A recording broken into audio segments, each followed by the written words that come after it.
Hey guys, tonight we begin with a journey unlike any other. Not through life, but through the most unforgettable exits in history. The kind of deaths that make you gasp, shake your head and say, did that really happen? From ancient warriors who chose flames over surrender, to inventors taken out by their own inventions, history's most epic deaths are often as poetic as they are tragic. So before you get comfortable, take a moment to like the video and subscribe, but only if you genuinely enjoy what I do here. And let me know in the comments where you're tuning in from and what time it is for you. It's always fascinating to see who's joining us from around the world. Now, dim the lights, maybe turn on a fan for that soft background hum, and let's ease into tonight's journey together. Let's begin with Mithridates VI, king, warrior, master of languages, and a man so paranoid he essentially turned himself into a living science experiment. Ruling the kingdom of Pontus in the 1st century BCE, Mithridates lived in constant fear of assassination, which, to be fair, was a pretty rational fear for ancient monarchs. Poison was the medieval espresso shot, quick, easy, and very much in fashion at royal dinner parties. So what did he do? He started microdosing everything that could kill him. Hemlock, a pinch, arsenic, a dash, belladonna, just a taste. Over time, he built up what was believed to be near-total immunity. His personal apothecaries even created a legendary antidote called the Mithridatium, a cure-all concoction so potent, medieval doctors were still trying to replicate it over 1,000 years later. This man didn't just eat food, he dared it to try anything. But then came Rome. They didn't care about his science project. Rome wanted Pontus, and after a series of bloody conflicts, Mithridates found himself cornered. Betrayed, surrounded, and facing capture, the proud king decided he wouldn't give his enemies the satisfaction of parading him through the streets of Rome in chains. He reached for the poison, his old faithful friend, and nothing. After years of carefully inoculating himself against death, he was, in fact, immune to dying, at least the quiet, elegant kind. Like a chef who couldn't be burned, or a fish who forgot how to drown, Mithridates had outplayed his own exit strategy. With Romans breaking down the gates, he turned to one of his mercenaries and essentially said, "All right, Plan B, do it manually." And just like that, the king who outsmarted poisons fell to a good old-fashioned sword thrust. Sometimes death doesn't need to be clever, just consistent. Mithridates went down in history as the man who couldn't be killed chemically, but could still be stabbed like everyone else. It's almost poetic, really. A reminder that no matter how well you plan, fate always keeps a rusty blade nearby, just in case. Our next tale begins with a Viking, and like all good Viking stories, it includes beheading, bravado, and dental revenge. Meet Sigurd Eysteinsson, also known as Sigurd the Mighty, a Norse earl ruling over the Orkney Islands in the 9th century. Fierce in battle, proud of his conquests, and apparently not one for subtlety. Sigurd had a bit of a rivalry with a Scottish noble named Maelbrigte the Buck-Toothed, which, yes, is a real nickname, and yes, it will become disturbingly relevant. Tired of the back and forth, Sigurd challenged Brigte to a battle, each bringing 40 men.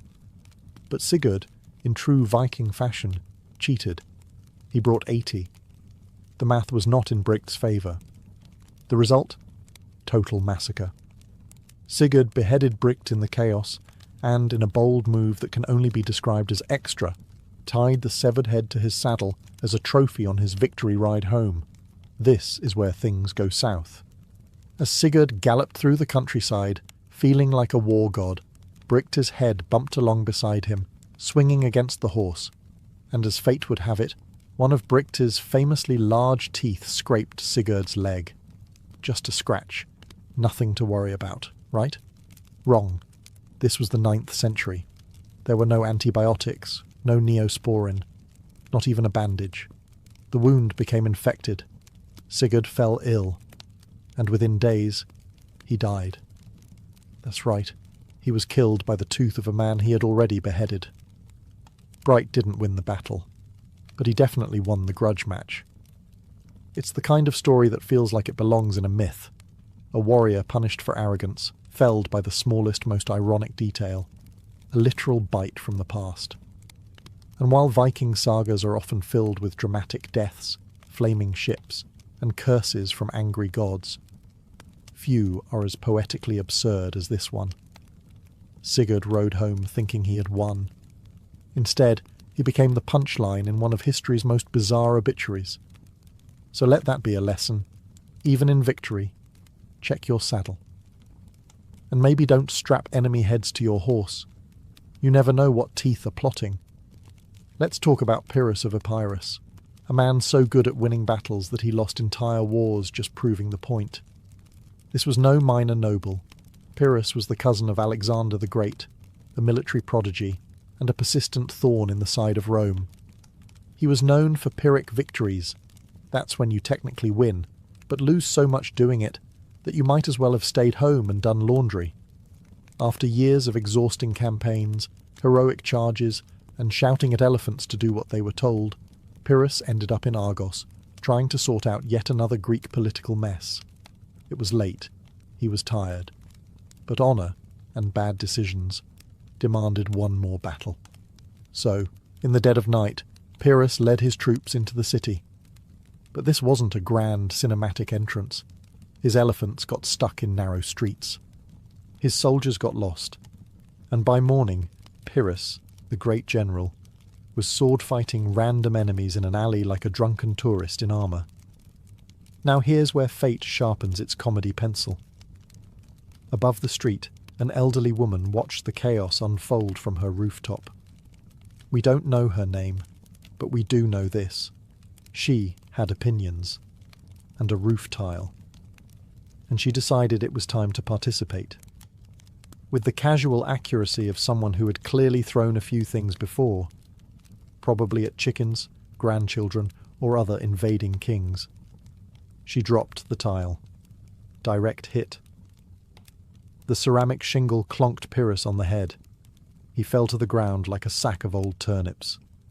One of the enemy soldiers, either confused or opportunistic, rushed over and finished him off.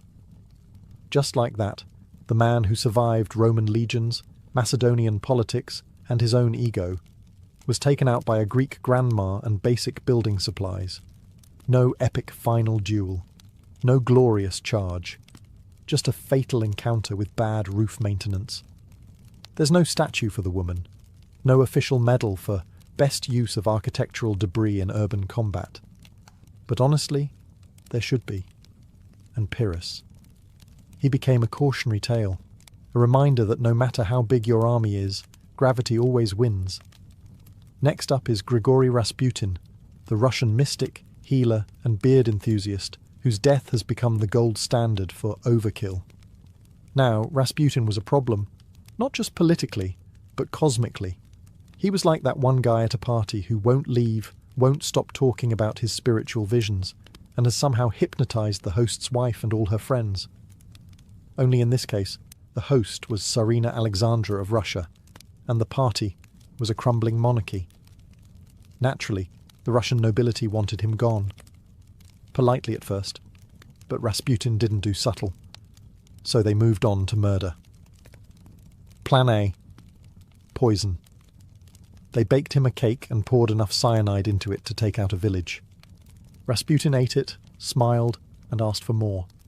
At this point, someone probably started sweating, so they moved to Plan B, shoot him, which they did, in the chest.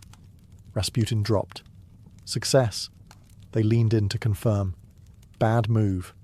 He sat up like a horror movie villain and started yelling. This is the part where someone definitely screamed and dropped a glass. So, Plan C, shoot him again, multiple times. He went down again, but still not quite done. Rasputin then crawled across the floor, allegedly trying to flee the palace. Because why not? It's not like bullets had ever stopped him before. By now, the assassins were running out of ideas. So they bound him up, dragged him to the river, and threw him into the frozen Neva. You know, just to be thorough, And here's the final twist. When his body was found downstream, his hands were reportedly clawing at the ice, which implies he was still alive, underwater, trying to escape. Because of course he was. It took poison, gunfire, blunt force trauma, and drowning to finally end Rasputin. If they'd tried stabbing him with garlic or driving a stake through his heart, no one would have even blinked. So what do we learn here? Never underestimate a man with terrible hygiene, questionable theology, and skin apparently made of iron. Our next exit comes courtesy of Chrysippus of Soli, a Stoic philosopher from ancient Greece who spent his life contemplating logic, ethics, and, apparently, fig-eating livestock. Now, Stoic philosophers were known for their seriousness. They taught emotional restraint, rational thought, and enduring hardship with a stiff upper lip. But Chrysippus? He went out laughing. Literally. One afternoon, while doing whatever ancient philosophers did between lectures, likely pacing dramatically in a toga, Chrysippus noticed something odd. A donkey eating figs. That's it. That's the scene. But Chrysippus, clearly in a mood, turned to a servant and said, "Give that donkey a drink of wine to wash down the figs." And that's when it happened. He began to laugh. And he didn't stop. Not a polite chuckle. Not a philosopher's smirk. A full-blown, chest-rattling, wheezing, gasping, tears-in-the-eyes laughing fit that ended in death. Yes, the man who could lecture for hours about the nature of the universe died, because he thought a donkey eating fruit and sipping wine was too funny to live through. To be clear, this wasn't the first time ancient Greek philosophers died in bizarre ways. One supposedly choked on a fig, another fell into a well while stargazing. But Chrysippus truly committed to the bit. Imagine the scene. Scholars gathered around, ready for another lesson in virtue, only to find their teacher sprawled on the floor, still smiling, possibly mid-giggle. Not exactly the legacy Plato had in mind. There's something beautifully ironic about a Stoic, someone whose entire life was about controlling emotion, being undone by a single punchline. It's like if a fire safety instructor went out juggling matches near a curtain. And what a legacy. People might forget your theories on metaphysics, but the guy who died laughing at his own donkey joke? That'll be passed down for centuries. Some say laughter is the best medicine. In this case, it was definitely not. Let us now meet Franz Reichelt, a man of vision, a man of ambition, a man who thought, why should only birds have all the fun? Franz was an Austrian-born tailor living in Paris in the early 20th century. But he didn't just sew suits. He wanted to sew history. His idea? A wearable parachute. That's right. Franz dreamed of designing a coat that could transform into wings. Fashion meets aviation. Early aviation was still a mess at this point, with planes that looked like flying kites and crashes being more common than landings. So Franz figured, if pilots had to go down, at least they could glide down in style. After many attempts, tests and prototypes, most of which ended with crash dummies plummeting into the ground, Franz was ready. Or at least he thought he was. Despite friends and authorities begging him not to, he insisted on testing it himself. And what better stage for this dramatic debut than the Eiffel Tower? It was 1912. Franz arrived in full media flair, proudly wearing his flying coat. Reporters gathered, cameras rolled, even police were there, mostly hoping to stop him, but also somewhat curious. He climbed the tower, waved to the crowd, and stood on the ledge. And then he jumped. The parachute? It didn't open, not even a little. Franz fell straight down, like a tailor-shaped brick, and hit the ground at roughly, we don't measure speed in pain, miles per hour. He died instantly, leaving behind a crater, a twisted coat, and an uncomfortable silence among the spectators. It would have been a tragic end, if it weren't also so perfectly ironic. A man who tried to make falling safe by falling. He went out doing what he loved, inventing. Unfortunately, his final prototype also served as his final moment. And as cruel as history can be, it remembers him not as a tailor, not even as an inventor, but as the Flying Tailor, a man who aimed for the sky and made it to the ground instead.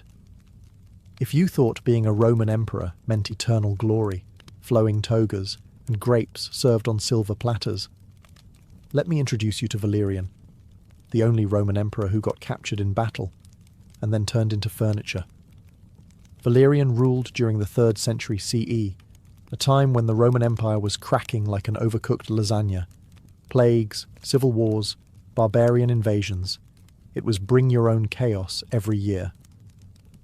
Still, Valerian tried to hold it all together. One of his main challenges? The Persians, specifically a king named Shapur, who had absolutely no patience for Roman posturing. So Valerian gathered his army and marched east, determined to assert dominance. It did not go well.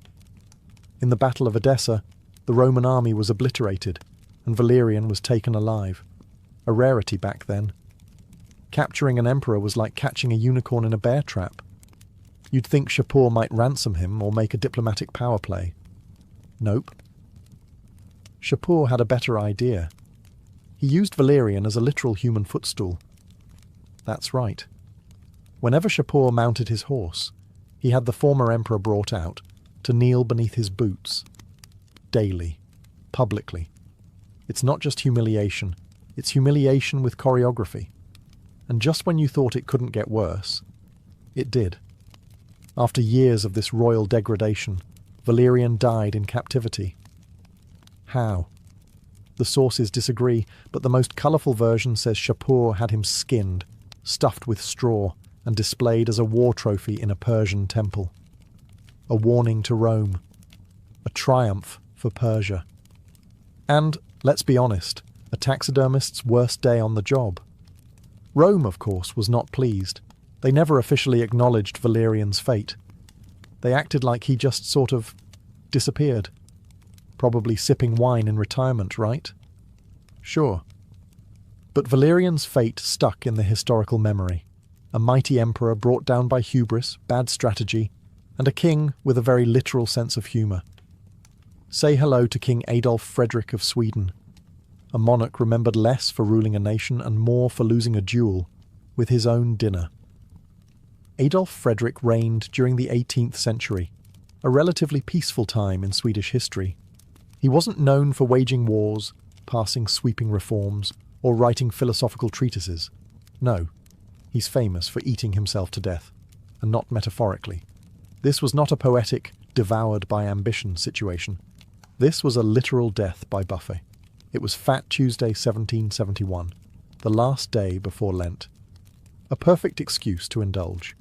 And King Adolf did not hold back. According to historical accounts, he consumed lobster caviar sauerkraut, smoked herring champagne, and 14 servings of his favourite dessert, semla. Now, if you've never had a semla, imagine a cardamom-spiced bun filled with almond paste and whipped cream, floating in warm milk. Delicious, fluffy, deceptively innocent. Unless you eat them 14 times in a row, in which case they become a Viking curse in pastry form. After this heroic effort, the king reportedly complained of stomach pains, which, let's be honest, is the politest way history could phrase what must have been a full-body rebellion. Shortly after, he died. Cause of death? Digestive problems, they said. In modern terms, we might file that under fatal food regret. Swedish citizens were understandably shocked. One minute you have a king, the next he's been outmanoeuvred by a dessert. Not an assassin, not a rebellion, not a duel. Cream and almonds. There's something bizarrely poetic about it. A king, indulging himself one last time, taken out by the very luxury that defined his life. The royal court tried to keep it dignified. But history remembers the menu. To this day, Sweden still celebrates Fat Tuesday with semla buns. And yes, every year someone brings up the king who loved them a little too much. Let us now turn to Diogenes of Sinope, ancient Greece's most famous minimalist, social critic, and professional button pusher. Diogenes was a philosopher of the Cynic school, which is a polite way of saying he didn't care what anyone thought, wore the same tunic every day, and lived in what was essentially a giant clay jar. He believed in living a life free of possessions, social expectations, and personal shame, and he practiced what he preached, publicly, loudly, sometimes indecently. So how did this crusty legend meet his end? Well, ancient sources disagree, which is always a red flag in historical storytelling.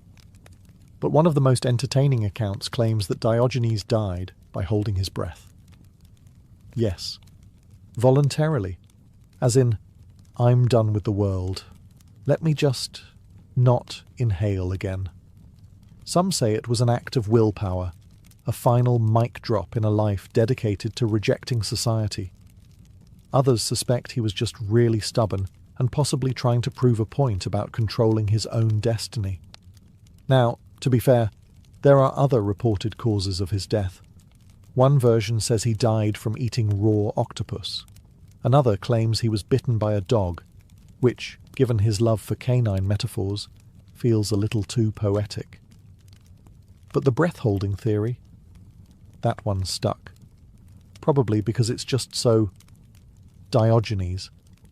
This was a man who once walked through the streets at high noon with a lantern, claiming he was searching for an honest man. A guy who told Alexander the Great, the most powerful man on earth, to move aside because he was blocking the sun. So yes, choosing to stop breathing because you're simply done with people fits the brand. And the best part, people respected it. The same society he mocked, challenged and rejected ended up honouring him with a public tomb. Turns out, being a curmudgeon with excellent one-liners gets you remembered. Diogenes died the way he lived, dramatically, weirdly, and completely on his own terms.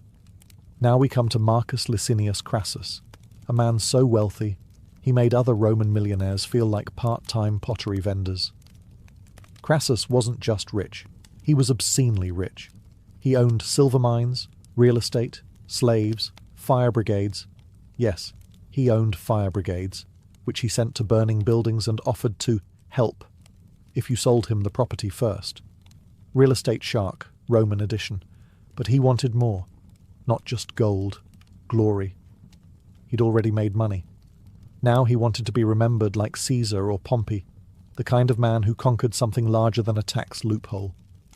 So, in 53 BCE, Crassus decided to invade Parthia, Rome's wealthy eastern neighbour. Think of it as Rome's version of, "Hold my wine, I got this." It was a disaster. He underestimated the Parthians, who had terrifying archers, expert cavalry, and very little interest in being conquered. Crassus walked his army deep into the desert and right into a trap. Thousands of Roman soldiers were massacred. His son was killed. Morale collapsed faster than a Roman aqueduct during budget cuts, and eventually Crassus was captured. Now, the Parthians knew who he was. They'd heard the legends. The richest man in Rome, a man obsessed with wealth, practically a walking coin purse. So as a parting gift, they executed him by pouring molten gold down his throat. You read that correctly. The richest man in Rome died choking on liquid wealth. It was less an execution and more a performance piece. A brutal theatrical message. You wanted gold? Here, take it. All the way to your lungs. Some say it's myth. Others say it's exaggerated. But even if it wasn't exactly how he died, the story spread like wildfire across Rome. And that's the thing with history. Sometimes it prefers poetic justice over boring truth. Crassus's golden demise became a cautionary tale. Not just about greed, but about hubris. About flying too close to the sun while holding a bag of coins. If you've ever heard the phrase, "I am Spartacus," know that behind the meme and movie moment lies a man who quite literally fought until no one was left standing, including himself. Spartacus wasn't born a hero. He was a Thracian soldier, captured by Romans and tossed into the brutal, unforgiving world of gladiator schools, which were less Hogwarts for fighters and more daily beatings with occasional bread. He trained, he survived, and then he rebelled. In 73 BCE, along with about 70 fellow gladiators, Spartacus escaped using kitchen knives and whatever else wasn't nailed down. Within weeks, They had defeated Roman patrols and gathered thousands of runaway slaves and outcasts. It became a movement, a full-blown slave uprising, right in the heart of Rome's pride. For 2 years, Spartacus led this rebel army. They defeated trained legions, embarrassed Roman generals, and caused panic in the Senate. And through it all, Spartacus refused to be treated like a footnote. He wasn't just escaping, he was fighting back. But the Romans, unsurprisingly, don't enjoy being humiliated for long. Enter Marcus Licinius Crassus. Yes, molten gold throat Crassus from our last chapter, who was tasked with cleaning up the rebellion before it became a full revolution. Eventually, Spartacus and his army were cornered in southern Italy. Outnumbered, surrounded, supplies running low, no escape. But Spartacus didn't surrender. Instead, he did what Spartacus always did. He fought. According to ancient sources, he charged directly toward Crassus himself, slicing through soldiers like a man who had absolutely no interest in retiring quietly. He was wounded, reportedly stabbed multiple times, but kept fighting until he vanished in the crush of battle. His body was never found. No triumphal parade, no captured king on Roman steps. Just gone. And yet, his story endured. Rome crucified over 6,000 of his followers along the Appian Way as a warning. But they couldn't erase the fact that a man who started with kitchen knives had nearly broken their empire's pride. Spartacus didn't just die, he refused to fall. And that kind of ending leaves a louder echo than any emperor's throne. In the chaotic twilight of the Roman Republic, a time when senators plotted over wine and civil wars broke out during lunch breaks, one name flickers briefly before going out in spectacular fashion: Lucius Junius Brutus Damasippus. Now, Damasippus wasn't a household name, but he was a Roman general and a staunch supporter of Marius, one half of the infamous Marius v. Sulla rivalry. Think of it as Rome's version of a political debate, except instead of microphones, everyone had swords and backup legions. When Sulla returned from the east with his battle-hardened army, Rome braced for impact. Damasippus, loyal to the now-defeated Marians, was arrested during Sulla's brutal cleansing of his enemies, a political spring cleaning, except with significantly more blood and fewer dustpans. He was sentenced to execution, along with a handful of other high-profile prisoners. But here's where Damasippus earns his place in our list. As he and the others were being led to their deaths, one of the condemned men began sobbing, pleading for his life. Panicking, Damasippus turned to him and laughing said, "Why weep, fool? Did you not know what business we came here for?" And that was it.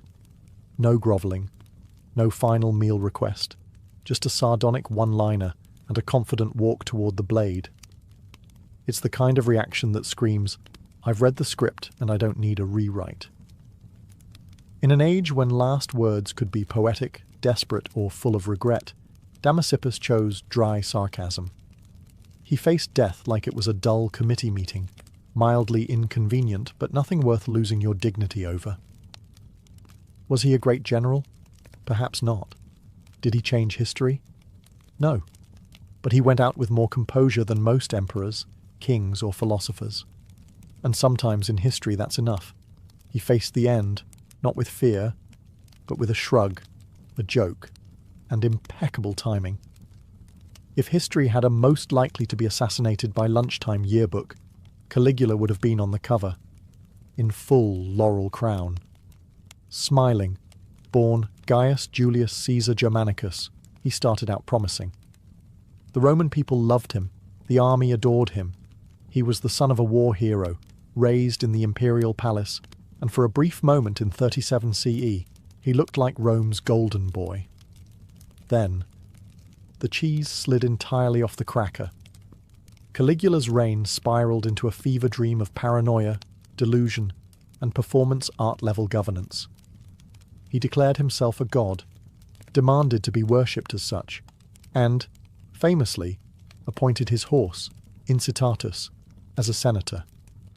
Now, to be fair, the horse never attended a session, but he had a marble stable, a jewelled collar, and, allegedly, better table manners than most of the Senate. Caligula executed senators for blinking suspiciously, made war declarations on Poseidon, yes, the sea god, and once ordered his army to collect seashells as war trophies.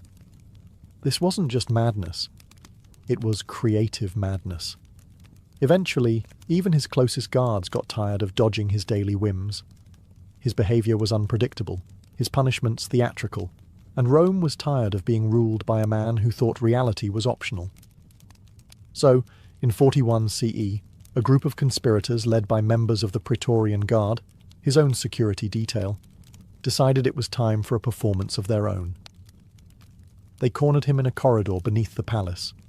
No speeches, no poetic farewells, just stabbing. Lots of it. One source says over 30 wounds were inflicted. That's not an assassination. That's a strongly worded group project. His body was dumped in a shallow grave. No honours, no state funeral, just the end of a man who once tried to replace statues of gods with statues of himself. And yet, Caligula is still remembered. Not for wisdom or reform, but for turning Rome into a circus and ruling it like a fever dream. He died as dramatically as he lived, surrounded by blades, betrayed by his own, and probably thinking, my horse could have run this place better. And, honestly, he might have been right. Few people in history have had a death as weirdly specific and wine-themed as George Plantagenet, Duke of Clarence. Now, if the name rings a bell, it's because George was smack in the middle of England's messiest family feud, the Wars of the Roses. Think of it as a 15th century version of Game of Thrones, except with more velvet hats and fewer dragons. George was the younger brother of King Edward IV, and the older brother of Richard III. Yes, that Richard III. And for a time, George was right in line for the throne. Unfortunately, George had two fatal flaws: ambition and a complete lack of self-preservation. He switched sides in the Civil War more than once, plotting rebellions, aligning with whoever looked strongest that week, and making enemies faster than a medieval tax collector. Eventually, King Edward, tired of George's constant backstabbing, sometimes literal, had him arrested for treason. Now, Edward faced a problem. How do you execute your own brother without making it look like a PR nightmare? Enter the weirdest royal death solution in English history. According to chroniclers, George was given a choice in how he'd like to die, and he supposedly picked being drowned in a barrel of Malmsey wine. Let that sink in. Not gallows, not axe, not even a respectable poisoning. A wine barrel, full of it, as if he wanted his obituary to read, "Died doing what he loved." Was this poetic? Ironic? A joke that went too far? Historians still argue about whether it really happened, or if it was a satirical flourish added later. But the image stuck. And honestly, even if it's exaggerated, it feels like something Clarence would have requested. Messy, extravagant, and mildly ridiculous. He was buried in Westminster Abbey, probably stone-cold sober by then, and largely forgotten except for the rather splashy nature of his demise. So if you ever feel like your family has drama, just remember, at least no one's been accused of treason, sentenced to death by wine barrel, and turned into England's most drinkable cautionary tale. Now that's a vintage ending. To close out our journey of legendary exits, we arrive at a tale that proves brilliance is no defence against bad timing. The death of Archimedes, the greatest mind of ancient Greece, tragically felled by a guy who did not care about geometry. Archimedes was a mathematician, engineer, inventor. Basically the kind of guy who could glance at a puddle and discover fluid mechanics. He invented levers, pulleys, war machines, and once reportedly defended the city of Syracuse with giant mirrors that reflected sunlight to set Roman ships on fire. Whether or not that last bit is true, the man was undeniably sharp. Unfortunately, what he wasn't was social. In 212 BCE, the Romans finally captured Syracuse after a long and brutal siege. Soldiers poured into the city, looting, shouting, searching for enemies. And there, on the ground, bent over a diagram in the sand, was Archimedes. He was sketching, deep in thought, probably working out some eternal truth about spirals or catapults or how many camels it takes to fill a bath. A Roman soldier approached. Now most people, upon seeing a man with a sword, might stand up, greet him, maybe say, "Please don't kill me." But not Archimedes. Legend says he simply looked up and said, "Do not disturb my circles."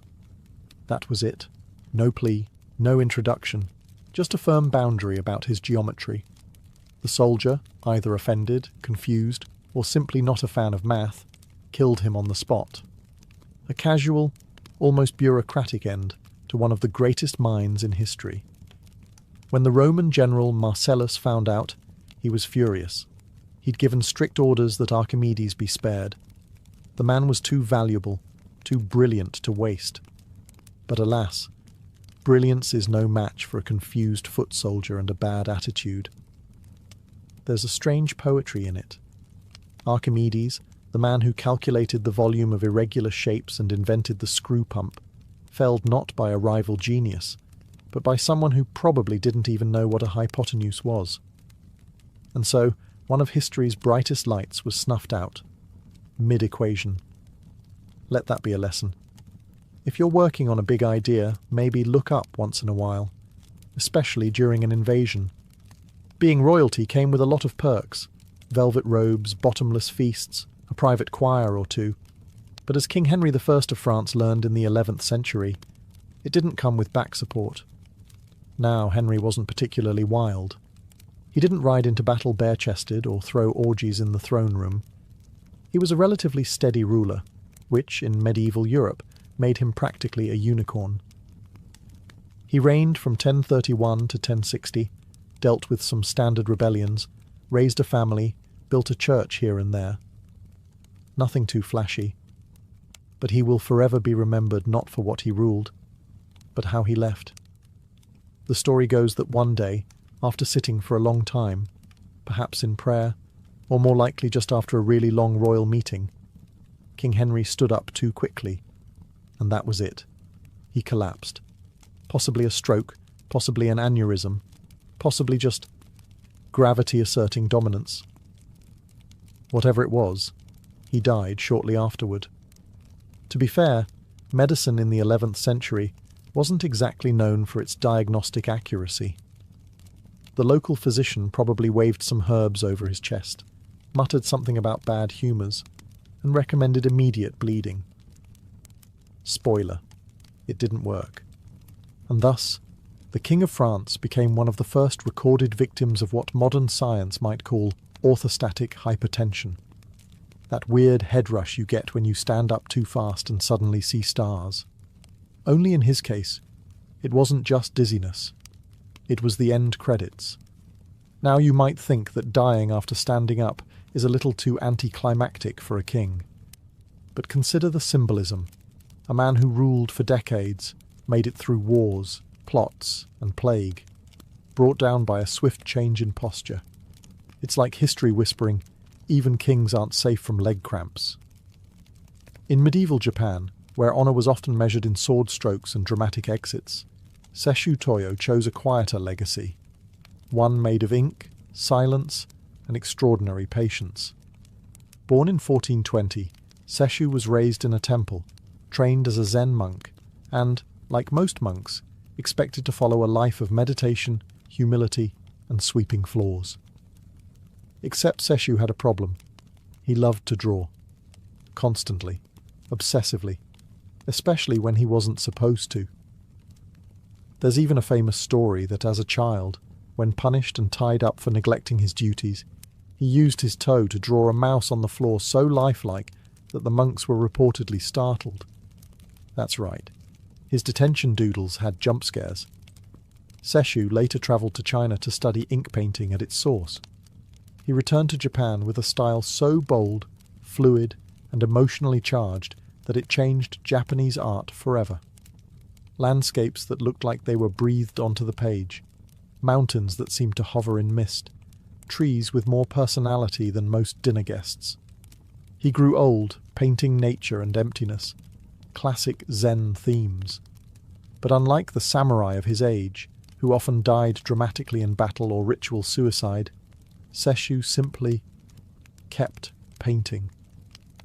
And when his time came, he faced death as he faced life, with a brush in hand. Legend says that as he lay dying in 1506, Sesshu asked for ink and paper. His final act? A single bold stroke, one last line on the page. Simple, intense, mysterious. No signature, no explanation, just a brushstroke to mark the exit, as if to say, this is enough. He didn't die in a sword fight. He didn't poison himself under a cherry tree. He simply painted until the end, and let the ink speak where words never could. A quiet death, but an epic one if you understand what it means to leave behind a masterpiece in silence.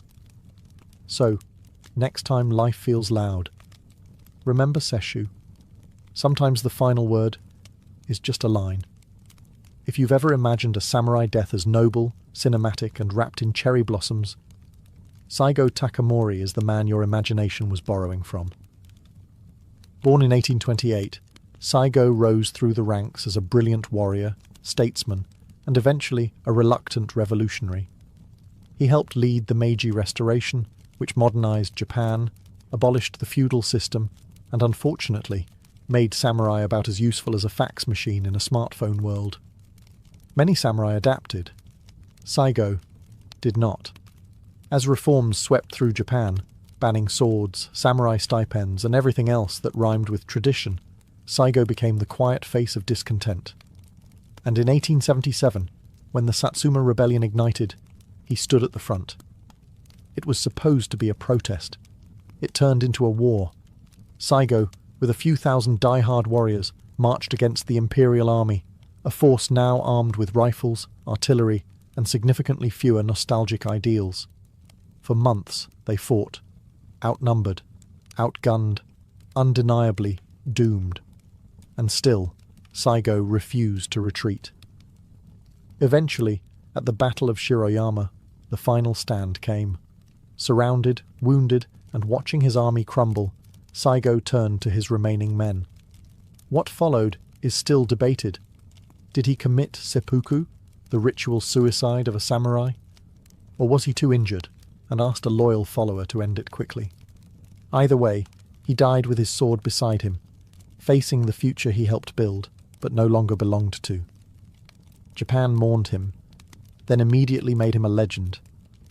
The government that defeated him eventually pardoned him posthumously, raised statues in his honour, and began telling schoolchildren how noble he was, as if they'd never aimed cannons at him in the first place. Saigo became the perfect tragic symbol, the man who fought for honour in a world that had moved on. Sometimes, you don't need to win to become immortal. You just need to lose like a legend. Jesse James wasn't just an outlaw. He was the poster child for American rebellion, the guy with a pistol in one hand and a train schedule in the other. Born in 1847 in Missouri, Jesse James started out as a Confederate guerrilla fighter, robbing Union soldiers and burning things that didn't belong to him. After the war, he figured, why stop now? And upgraded from rebel to full-time legend, leading the James Younger gang on a decade-long crime spree of bank heists, stagecoach stick-ups, and train robberies across the American Midwest. To the newspapers, he was a hero. To the banks, a nightmare. To most lawmen, a walking target with a bounty big enough to cause trust issues in any friend group. Which brings us to Robert Ford, Jesse's so-called friend and gang member, who had recently been promised a pardon and a $10,000 reward for helping bring Jesse in. Dead or alive. In April 1882, Jesse James was hiding out in St. Joseph, Missouri, living under an alias. Robert Ford and his brother were staying with him, like roommates, but with more loaded weapons and fewer boundaries.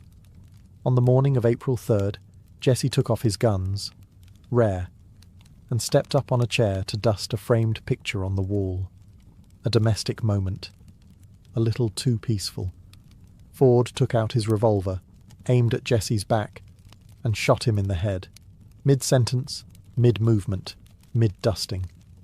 The legend of the Wild West fell from a chair with a household chore unfinished. which feels, somehow, both epic and incredibly mundane. Robert Ford expected to be hailed as a hero. Instead, he was widely despised. The public didn't love Jesse because he was good. They loved him because he was bold, and killing him like that? It wasn't brave, it was convenient. Jesse James died not in a blaze of gunfire or a dramatic shootout, but in his socks, betrayed by a man drinking his coffee. Sometimes history isn't a duel at high noon. Sometimes it's just someone who turned their back, and someone else who couldn't resist the reward. If you've never heard of Isambard Kingdom Brunel, just know this. He wore a top hat, built half of Victorian Britain, and had a name that sounded like it should come with its own locomotive. Born in 1806, Brunel was the kind of genius who sketched bridges during breakfast and casually redefined what an impossible project looked like. He built tunnels under rivers, suspension bridges over valleys, and trains that moved faster than common sense allowed. But his biggest dream? Ships. Big ones. Really big ones. In the mid-19th century, Brunel designed the SS Great Eastern, a steamship so massive it made other vessels look like bath toys. It was over 700 feet long, powered by both paddle wheels and a screw propeller, and designed to sail from England to Australia without refuelling.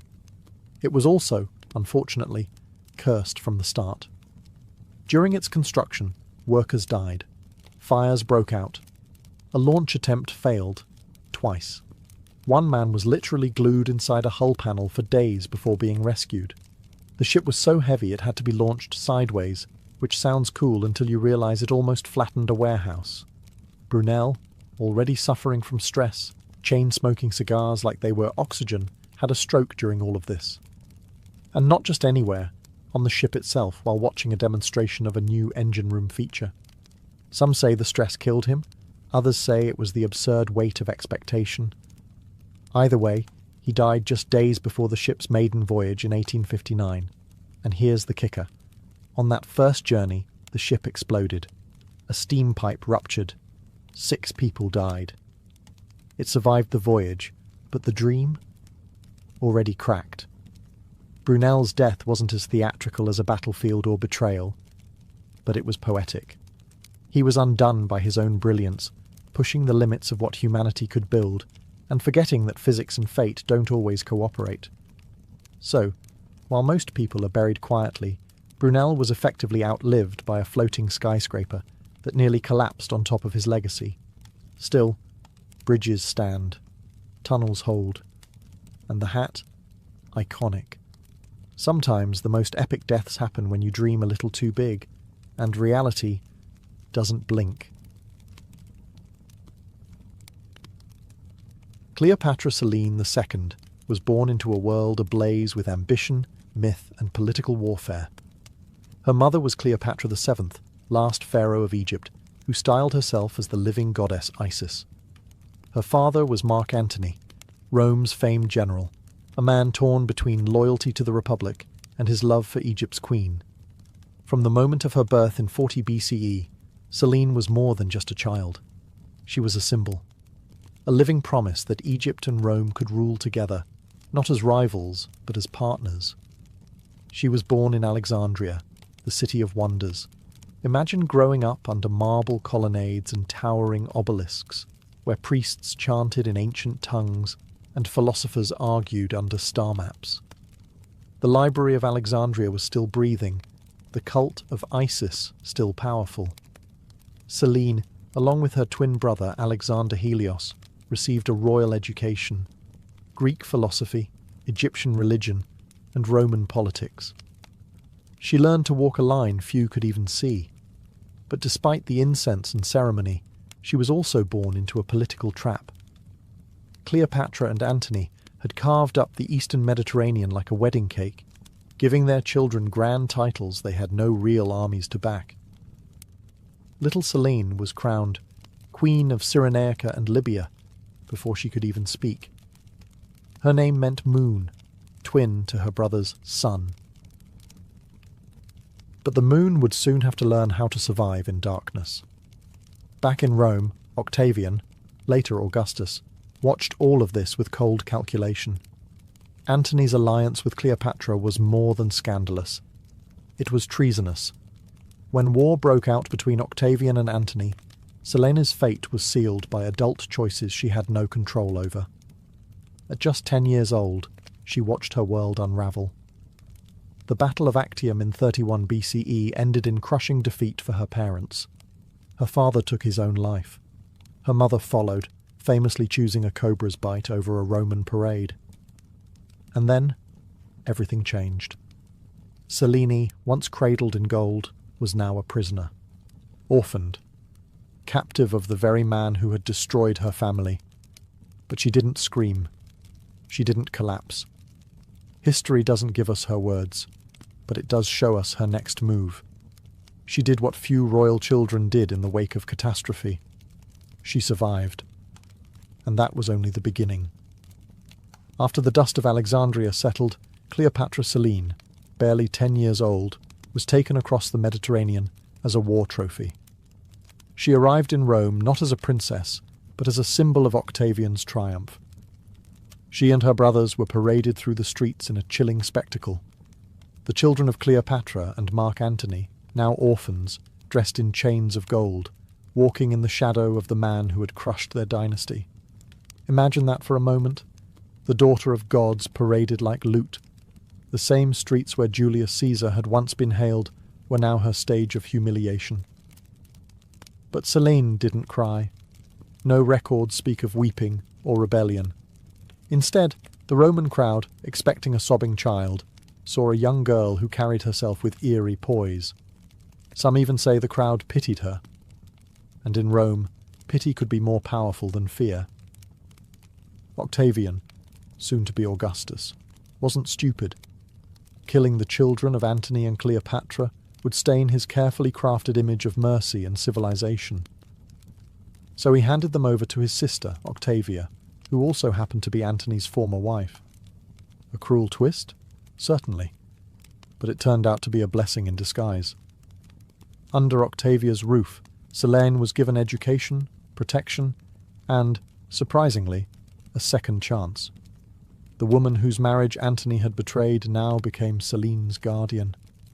Octavia wasn't just a political figure. She was known for her grace and restraint, and she saw to it that Selene was raised with Roman discipline, Greek intellect, and just enough Egyptian dignity to remind everyone whose daughter she was. Here, in the heart of Rome, the young queen-in-waiting observed. She studied the politics of survival. She learned when to speak and when silence could be a weapon. She mastered Latin, studied rhetoric, and read the myths of a people who had destroyed her lineage. She saw how Roman women moved through power, not with crowns, but through marriage, influence, and cunning. While her brothers faded into obscurity, Selene adapted. She didn't fight Rome with swords. She fought it by understanding it. She learned that survival meant becoming indispensable to the system that once tried to erase her. In public, she was a ward, a Romanized princess. But behind those calculating eyes was a girl quietly plotting her return to the world stage. Not in rebellion, but through something far more dangerous. Marriage. Cleopatra Selene's transformation from captive to queen did not come by force. It came through strategy. As she entered her teenage years, Rome was reshaping the world in its image, and client kings were being installed like chess pieces across its vast empire. Augustus, ever the political puppet master, saw in Selene both a threat and an opportunity. So he made a calculated move. He married her off. Her husband was King Juba II of Mauritania, a scholar king raised in Rome himself. He was the son of a North African ruler who had sided with Julius Caesar, then lost everything when Caesar died. Like Selene, Juba had been paraded as a child captive and raised in the house of Octavia. He was intelligent, well-mannered, and Roman to the bone. In essence, he was a safe investment for Augustus, a king loyal to Rome, but foreign enough to rule its distant provinces. The marriage was more than a union. It was a diplomatic masterpiece. Two royal children of conquered empires, both brought to Rome as trophies, now paired together as rulers of a kingdom they didn't ask for. And yet, it worked. Selene became Queen of Mauritania, modern-day Algeria and Morocco, a land rich in culture but politically unstable. And she ruled not as a puppet, but as a monarch with vision. Together, Selene and Juba transformed their capital city, Iol, renaming it Caesarea in honour of Augustus. But it wasn't just a name change. Under Selene's influence, the city bloomed into a vibrant blend of Egyptian opulence, Greek art, and Roman engineering. Temples rose, libraries were built, coins were minted bearing her image, wearing the solar crown of Egyptian royalty, subtle perhaps, but a powerful nod to her ancestry. Selene wasn't just playing queen, she was leaving her mark on an entire region. While Juba focused on diplomacy and writing, he fancied himself a historian and geographer. Selene brought statecraft. She managed trade, patronised the arts, and infused the kingdom with a hybrid identity that was unmistakably her own.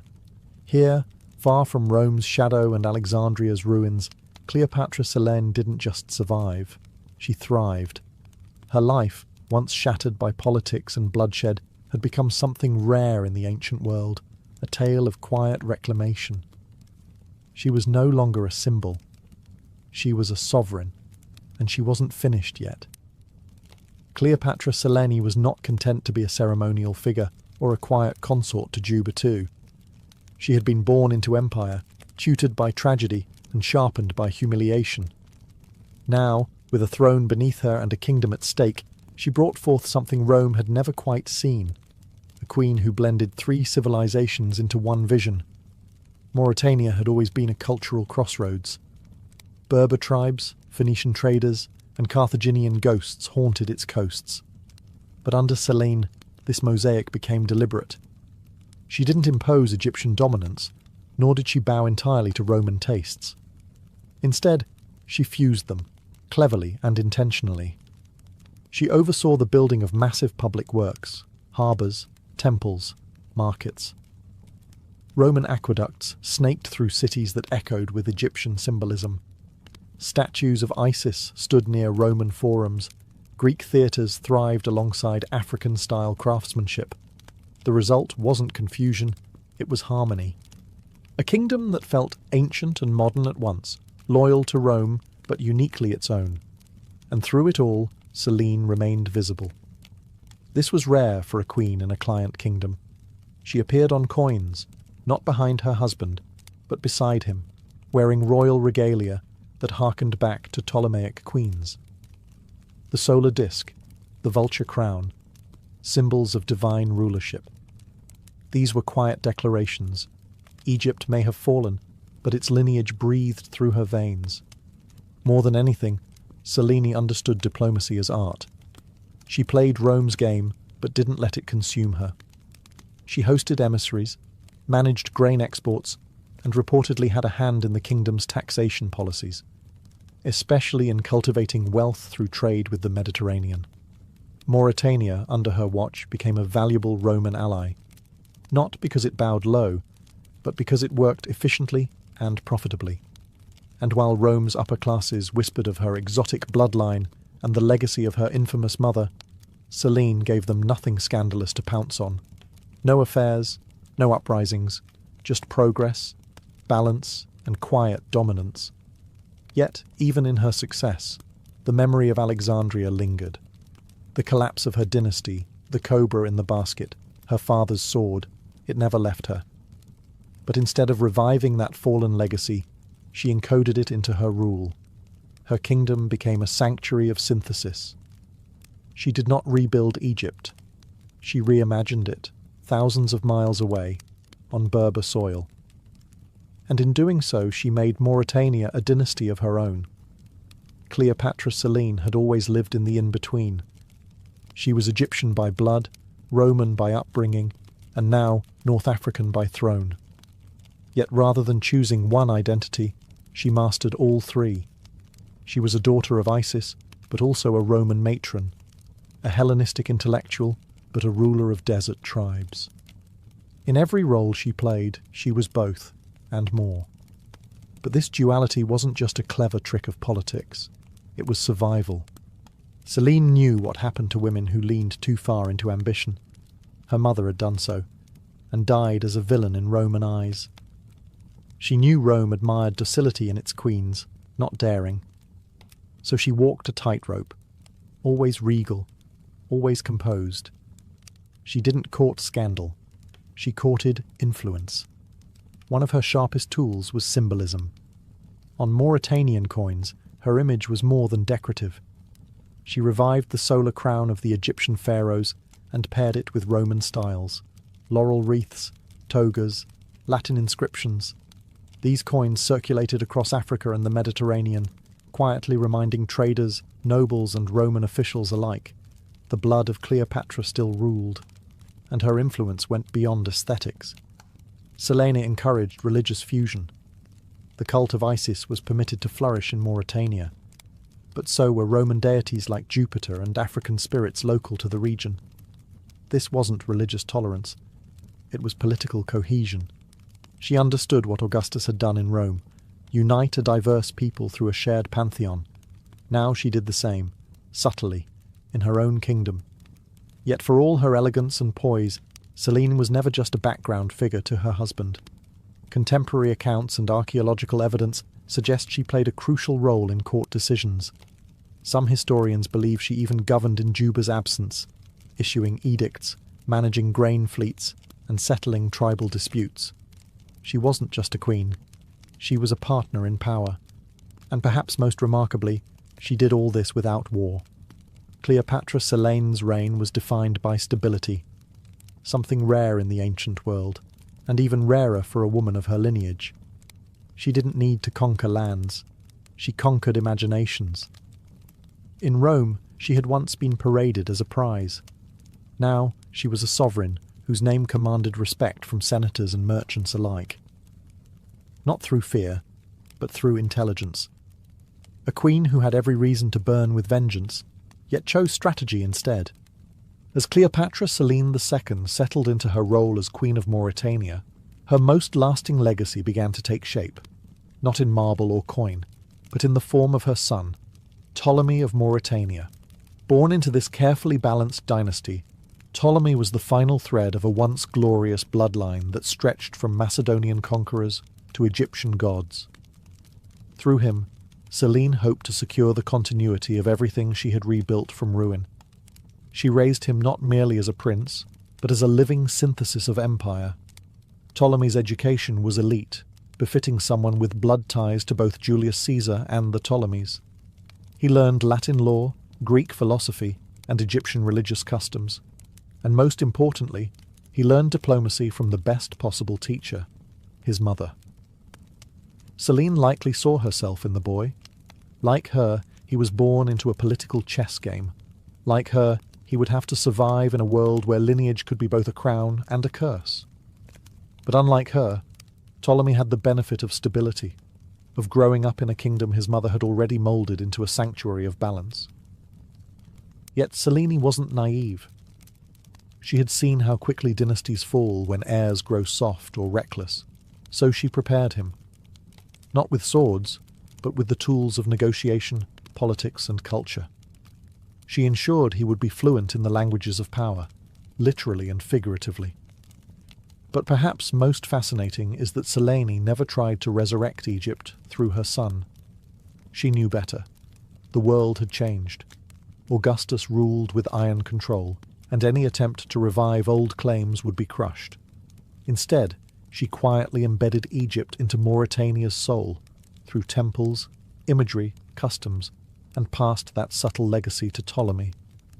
Her plan worked, at least for a time. Ptolemy eventually succeeded his father and ruled as king in his own right. Rome tolerated him, respected him, even granted him honorary consulship. He was treated like a prince of the blood, because that's exactly what he was. Through Ptolemy, Selene had done what her parents couldn't. She ensured the survival of their line without bloodshed. Her child wasn't a symbol of defeat, but of adaptation.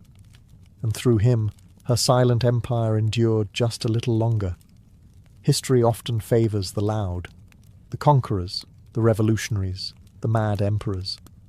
But Cleopatra Selina left her legacy in whispers. No dramatic speeches survive, no scrolls filled with her philosophies. And yet, her fingerprints are everywhere, in the coins, the cities, the policies, and the quiet survival of a once-doomed dynasty. As she entered the later years of her reign, Selene faded from Roman records.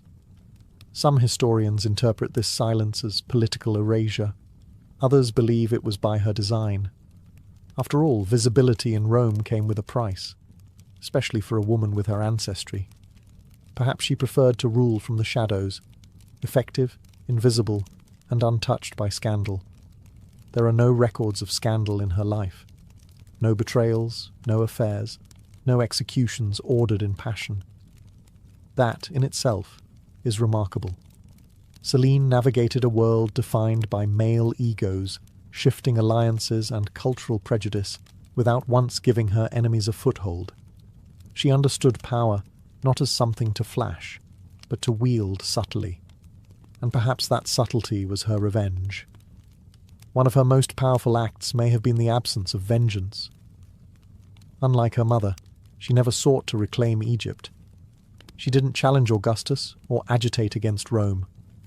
Instead, she ensured that her people, those who had followed her from Alexandria or remembered the old gods, were given refuge in her hybrid kingdom.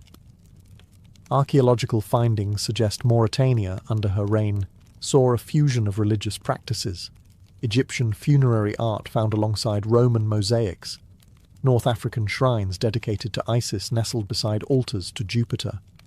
It was a spiritual mosaic held together by her quiet hand. Even the capital city, Caesarea, bore her influence. While named after Augustus, its soul reflected her. Public works flourished, architecture carried Hellenistic elegance, and local crafts were elevated to state-sponsored prestige. She wasn't rebuilding Alexandria. She was outgrowing it. And yet, there was always the memory of her mother, glorified and vilified, of her father, disgraced and fallen, of a city lost, a dynasty ended, and a bloodline nearly erased. Selene didn't speak of these things. History doesn't give her voice, but she didn't need to. Her silence was a language of its own. Every policy she made, every temple she funded, every symbol she wore was a sentence in an unwritten memoir. The world forgot her words, but it remembered her results. And then, she was gone. Cleopatra Selene II, queen, daughter of two legends, ruler of a kingdom crafted in cultural gold, simply disappears from the record. No triumphant obituary, no preserved tomb. No Roman historian thought her final days worth documenting.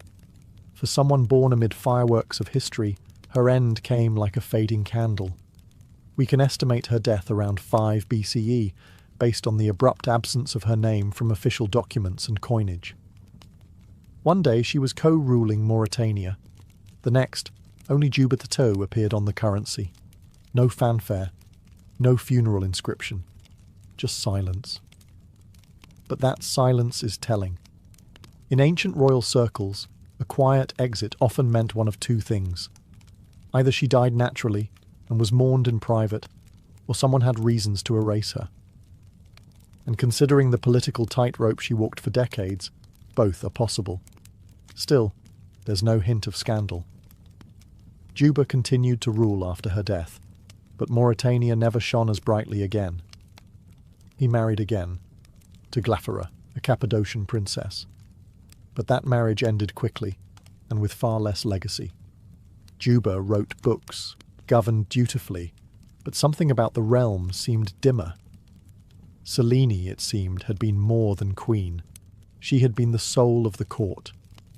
Her son Ptolemy took on the mantle after his parents, but even he would meet a tragic end, executed in Rome by Emperor Caligula decades later, for reasons still debated. With him, Cleopatra Selene's bloodline truly ended, and yet her fingerprints remained. Coins bearing her crowned image continued to circulate. Egyptian cults she had supported lived on in North Africa for centuries. The cities she shaped, like Caesarea, became hubs of trade and learning under Roman rule. Her legacy endured, not in thunderclaps, but in the long, slow turning of civilization. She had no epic tomb, but she built a kingdom. She left no famous speeches, but her policies changed lives.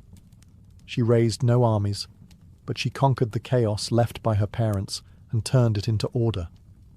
Cleopatra Selene vanished from the page, but only because she had already etched herself into the fabric of empire. And maybe that was her final act of brilliance, to vanish not as a victim of history, but as its architect. Cleopatra Selene II may have died in silence, but her story didn't end there. Her legacy lived on through her son, Ptolemy of Mauritania, a prince who embodied centuries of ambition, myth, and survival. He was the last known descendant of the Ptolemaic dynasty, the final living echo of Alexander the Great's generals and Egyptian pharaohs. Raised in the polished world his mother helped build, Ptolemy inherited not just a kingdom, but a delicate political legacy. He was young, wealthy, and Romanized, fluent in Greek, Latin, and diplomacy. His reign in Mauritania, though not as transformative as his mother's, was marked by continued prosperity and loyalty to Rome. But he walked a dangerous line, a client king with royal blood too grand for Rome to ignore. Initially, he played his role well. Augustus had granted him the rank of Roman senator, and later emperors welcomed him at court. He was praised for his wealth, his generosity, and his elegant lifestyle. The man wore purple, as was his right, and dined with emperors.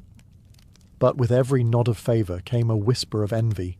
Ptolemy had what many Roman nobles feared, ancient legitimacy, and Rome, especially under unstable rulers, never trusted legacy. His downfall came under Caligula, the notoriously erratic emperor. Ptolemy visited Rome around 40 CE, reportedly dressed in regal splendour, perhaps too much for Caligula's fragile ego. According to ancient sources, Caligula said, "There is only room for one king in Rome." Soon after, Ptolemy was executed. No trial, no war, just sudden erasure. With his death, the dynasty of Cleopatra, of Alexander, of Isis herself, was finally extinguished. The bloodline that once ruled the most learned city on earth ended not with a battle or rebellion, but a paranoid emperor's whim. But Ptolemy's death, like his mother's, didn't erase their influence. Mauritania was annexed and reorganized into a Roman province, but it carried the blueprint Selene had drawn: cities, temples, hybrid traditions. Even in death she shaped the land. And though Rome tried to bury the dynasty, it never quite succeeded. The Ptolemies became myth. Cleopatra Selene, once paraded as a spoil of war, had outlived her enemies through legacy, culture, and her son's brief but glittering flame. The last Ptolemy fell, but the world he inherited still bore her name, her symbols, and her silent strength. Before the age of printed books, before the ink-drenched scrolls of Alexandria, there was clay, cold, heavy, and oddly eternal. And atop that clay, scratched in cuneiform, sat the earliest known library in human history, built by a king who wanted to be remembered not for conquest, but for knowledge. Welcome to Nineveh. The year is around 650 BCE. The king is Ashurbanipal, ruler of the Neo-Assyrian Empire and self-proclaimed king of the world. But unlike most rulers of his time, Ashurbanipal wasn't satisfied with temples and war trophies. He wanted something more profound, a vault for all human wisdom. In the heart of his palace complex, he ordered the creation of a massive repository of knowledge. The library of Ashurbanipal was no mere storage closet. It was a deliberate project to collect, organize, and protect the intellectual heritage of Mesopotamia. And by collect, we mean confiscate, copy, and catalogue. Royal agents were dispatched across the empire, demanding texts from priests, scholars, and scribes. By the time the library neared completion, it held over 30,000 clay tablets. Medicine, astrology, religious rituals, royal decrees, legal codes, dictionaries, even love poems and exorcism instructions. And among them sat the oldest known version of the Epic of Gilgamesh, inscribed in careful lines on baked clay. Each tablet was labelled and categorized, shelved in separate rooms by genre and function. Ashurbanipal's library even included a primitive referencing system, labels etched into the tablets noting where each text belonged. You could call it a proto-catalogue, long before librarians invented card systems. And Ashurbanipal, he read them, or at least claimed to. Unlike most kings, he boasted of being literate in Sumerian and Akkadian, languages already ancient in his time. His inscriptions declare, "I have read the cunningly written tablets of Sumer and the obscure Akkadian language which is hard to master." But this treasure trove wouldn't last. When Nineveh fell to a coalition of Babylonians and Medes in 612 BCE, the palace was burned to the ground. Ironically, that fire preserved many tablets by baking them hard, locking their texts in time. Thousands of years later, archaeologists unearthed the scorched remains. And in that silence, they found a king's dream, a clay time capsule of human memory, stubbornly refusing to disappear. While Assyria carved knowledge into clay, the Egyptians etched their wisdom into something far more elegant, papyrus. And with it, they built some of the world's earliest literary sanctuaries, the House of Life, a fusion of temple, scriptorium, and archive. These weren't public libraries in the modern sense, but sacred spaces where priests, scribes, and scholars safeguarded the secrets of civilization.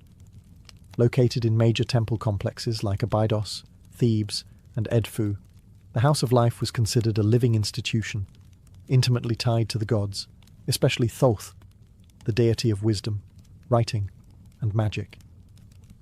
Inside, scribes meticulously copied texts by hand, mythological hymns, funerary spells, astronomical records, medical manuals, legal documents, and administrative rolls. Each scroll was believed to carry not just words, but divine power. The work was slow, repetitive, and sacred. Scribes were trained from childhood in the art of hieroglyphs and hieratic script. A mistake wasn't just a scribal error, it was a spiritual failure, and papyrus, fragile and precious, could only be stored in dry, carefully managed conditions. Scrolls were kept in wooden boxes, or in ceramic jars, labelled with string and tags. Each House of Life had its own classification system, although none survive in full detail. Perhaps the most famous example was at Perank in Thebes, where royal medical texts were copied and preserved for generations.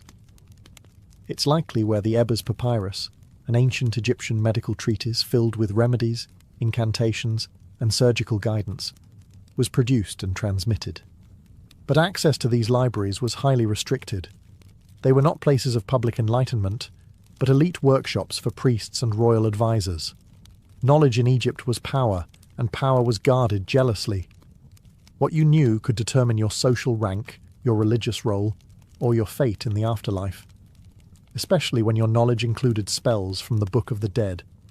And yet, these institutions served as bridges, linking one generation of scribes to the next, preserving Egypt's cultural identity through conquest, drought, and dynastic change.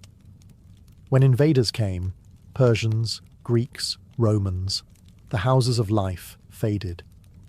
Their scrolls vanished, burned, or rotted, but fragments survive in tombs, buried with mummies, or scattered through trade. Whispered in ink on brittle papyrus, ancient Egypt's wisdom didn't vanish entirely. It just slipped between the cracks of history, waiting to be unrolled. Long before modern catalogues, Babylon had its own information empire, one built on bricks, stars, and divine order. While Ashurbanipal's library was the most famous, Babylon's own centres of learning stretched across temples, ziggurats, and royal courts. Here, Libraries weren't just collections of texts, they were cosmological blueprints, storing the secrets of gods, calendars, and kings. At the heart of Babylon's scholarly life were the temples of Esagila and Izida, home to priest-scholars known as Umanu.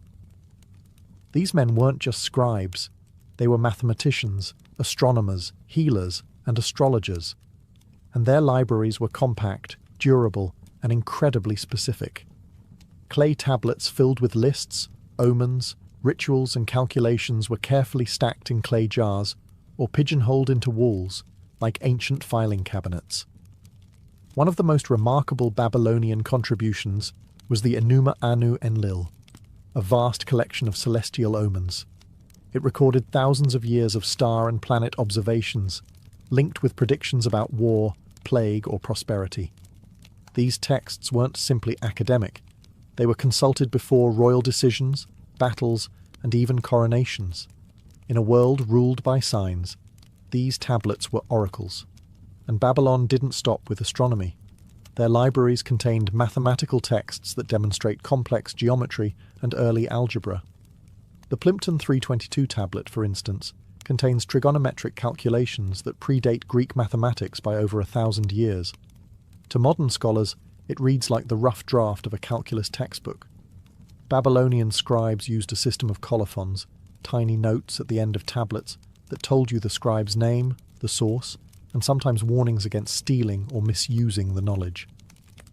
These weren't just records. They were intellectual property claims in the ancient world.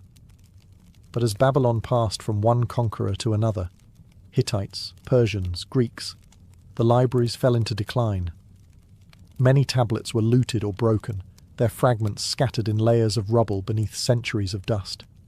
The dry climate preserved some, but most were buried and forgotten, until the 19th century excavations unearthed thousands of them. Even broken, these tablets spoke. In pieces no bigger than a palm, they held recipes, laws, spells, and the motions of stars. They proved that long before Aristotle or Euclid, the people of Mesopotamia had built a knowledge system both practical and poetic. Babylon's shelves may have crumbled, but its clay voices still whisper from the ruins. If knowledge had a capital in the ancient world, it was Alexandria. Founded by Alexander the Great and ruled by his successors, the Ptolemies, this Egyptian-Greek city became the beacon of ancient scholarship, and its heart was the great library of Alexandria. Built in the 3rd century BCE within the temple complex known as the Mouseion, a sanctuary for the Muses, the Library of Alexandria was more than a building. It was a dream, to collect every book, scroll, and scrap of knowledge the world had to offer. It wasn't a quiet room for local scholars. It was an intellectual empire. Under kings like Ptolemy the Pham and Ptolemy the Second, agents were sent across the Mediterranean to buy or copy scrolls from every port. Ships that docked in Alexandria were searched, and any scrolls on board were seized, copied, and stored. Even foreign works, Hebrew scriptures, Indian treatises, Babylonian astronomy, were translated into Greek. Estimates suggest the library may have held between 400,000 to 700,000 scrolls. These covered philosophy, medicine, engineering, poetry, botany, history, everything. Homer's works were edited here. Archimedes' ideas passed through its walls. Even Eratosthenes, the librarian, used it to calculate the Earth's circumference with remarkable accuracy. The library wasn't just about collection, it was about correction. Scholars here compared versions of texts, identified errors, and created the earliest critical editions. They preserved the best and questioned the rest. But Alexandria's brilliance also made it fragile. Fires, wars, and politics chipped away at its scroll-stuffed shelves. The first major blow may have come in 48 BCE, when Julius Caesar's forces, trapped in Alexandria's harbour, set fire to enemy ships, and accidentally ignited parts of the library complex. Later, as the Roman Empire solidified, Alexandria became a battleground of ideologies: pagan, Christian, Gnostic, and its library suffered. By the time of the Muslim conquest in 642 CE, it's unclear what remained. Some sources claim Caliph Umar ordered its destruction, saying, if the books agree with the Quran, they're redundant. If not, they're heretical. But historians debate whether the library had already vanished centuries before. What's certain is this: the Great Library is gone. Not a single scroll survives, and yet its legend persists, proof that the idea of a universal library was too powerful to burn completely. Alexandria became a symbol of what humanity once had, and tragically, what it lost. While Alexandria basked in fame, another city was quietly building a rival library, one that would challenge its dominance and revolutionize the very material of writing. That city was Pergamon, located in what is now modern-day Turkey. Under the rule of the Attalid dynasty in the 3rd and 2nd centuries BCE, Pergamon became a cultural powerhouse, and at its centre stood the Library of Pergamon. Founded by King Eumenes II, the library was said to house over 200,000 scrolls, making it second only to Alexandria. But it wasn't just about the numbers. Pergamon emphasized quality, carefully curated texts, pristine organization, and a scholarly environment that nurtured philosophical thought, medical advancement, and historical documentation. And it had one critical advantage: parchment. Legend has it that when the Ptolemies of Egypt heard of Pergamon's rise, they banned the export of papyrus to starve their rival of writing material. Pergamon responded by refining the use of animal skin, pergamenum, or parchment. This wasn't entirely new, but Pergamon's scribes elevated it into a durable, reusable, and smoother surface, more resistant to moisture than papyrus. This technological leap changed everything. Scrolls became sturdier, longer lasting, and eventually more portable. It was a pivotal moment in the evolution from scroll to codex, the precursor of the modern book. The Library of Pergamon wasn't just a depository, it was a scholarly hive. It attracted philosophers of the Stoic and Peripatetic schools and supported advances in medicine, including early surgical studies. Galen, one of antiquity's most famous physicians, was born in Pergamon and may have studied texts from the library itself. The competition between Pergamon and Alexandria created a kind of intellectual arms race. Scholars were lured with salaries, housing, and prestige. Rulers became patrons of erudition, and cities competed not in war, but in wisdom. It was, for a brief time, a golden age of collection and conservation. Eventually, Pergamon's scrolls would meet a strange fate. When Mark Antony married Cleopatra, he reportedly gifted Pergamon's library, scrolls and all, to Alexandria as a gesture of love. Whether this tale is truth or myth, it symbolizes how closely tied these repositories of wisdom were to power, empire, and romance. Though Pergamon's library no longer stands, its legacy lives on in every bound book. Its parchment outlasted empires. Its scrolls may have been lost, but its innovations rewrote history, literally.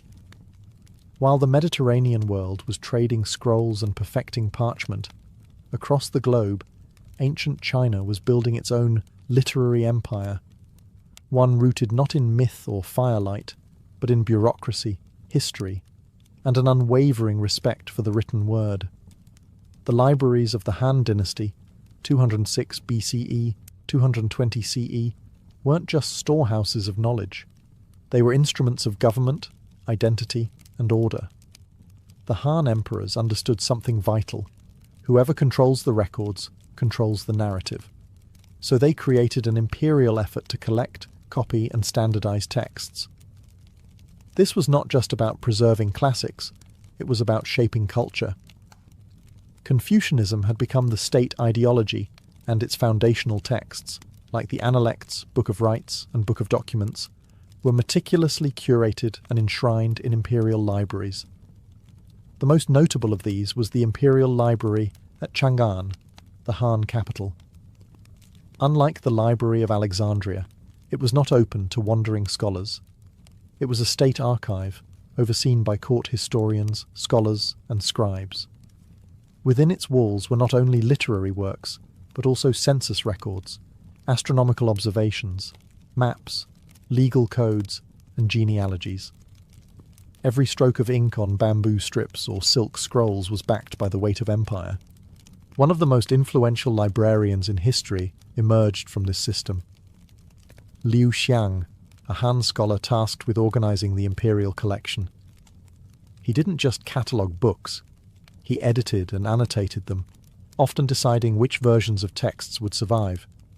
His son, Liu Xin, continued the work and developed one of the earliest classification systems, grouping texts into 6 major categories: classics, philosophy, poetry, warfare, medicine, and divination. These efforts were not without risk. During the preceding Qin dynasty, the infamous burning of books and burying of scholars had wiped out thousands of ancient works. The Han knew the stakes. Their libraries were an act of recovery, a cultural resurrection from ashes. But the format was fragile. Early texts were written on bamboo slips tied together with string, vulnerable to fire, mould, and time. Others were inked onto silk, delicate and costly. Still, thanks to the Han, a great portion of China's classical heritage was salvaged. The imperial libraries were less mythologized than Alexandria, but in practice, they may have preserved far more. In China, the pen didn't just rival the sword, it archived it. As Buddhism spread across Asia, so did something else: libraries. Temples became more than places of prayer. They evolved into archives of thought, havens of scholarship, and fortresses of fragile wisdom.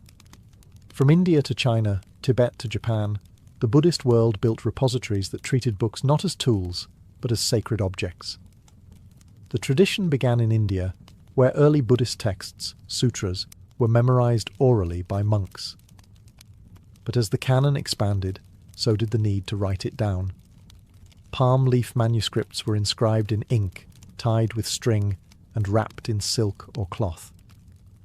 The monasteries that housed these texts weren't just spiritual centres, they were the ancient world's safe houses for learning. In Nalanda, a massive monastic university founded in the 5th century CE, thousands of monks studied and copied texts on philosophy, logic, medicine, astronomy, and language. Nalanda's library was said to hold hundreds of thousands of volumes.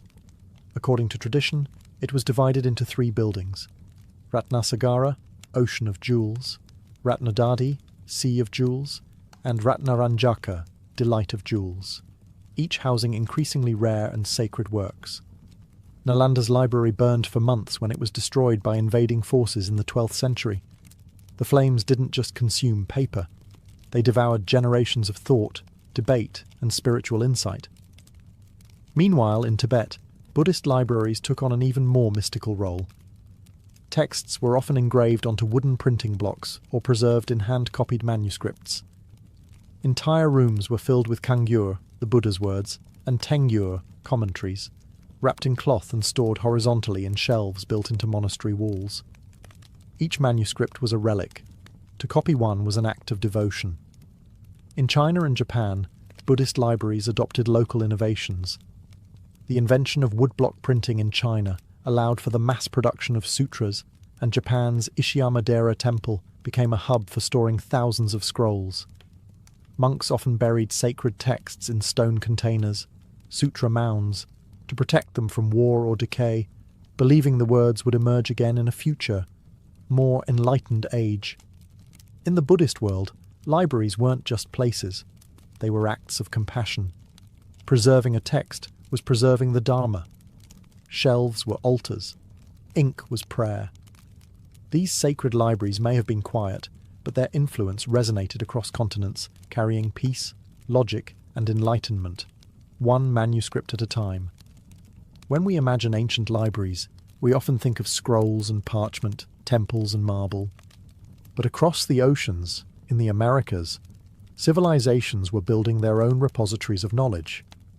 Fragile, beautiful, and largely destroyed before they could be studied.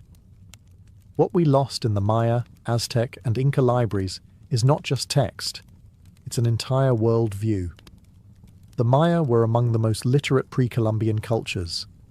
They developed a complex writing system of glyphs, combining logograms and syllables, used to record astronomy, rituals, history, and cosmology. Their books, known as codices, were made from bark paper covered in white lime and folded like a screen. These codices were painted in vibrant colours, filled with precision and symbolism, and stored in temple vaults and royal libraries. At their peak, the Maya likely possessed hundreds, if not thousands, of codices. But when the Spanish arrived, most were declared heretical and burned by missionaries. The most infamous case was Bishop Diego de Landa, who ordered vast quantities of Maya books destroyed in 1562. He later wrote, "We found a large number of books in these characters, and since they contained nothing in which were not to be seen as superstition and lies of the devil, we burned them all." Only 4 Maya codices survive today. The Aztecs, too, maintained vast archives of amoxtin, books written on deerskin, agave fibers, or bark paper. These included calendars, tribute records, histories, and myths. Scribes known as tlaquilos painted intricate glyphs and symbols using natural pigments, creating living documents that were part sacred, part administrative. These libraries were often housed in royal palaces and temple complexes. The Inca Empire, though lacking a formal writing system, preserved knowledge through quipu, knotted strings used to record numerical data and possibly narrative information.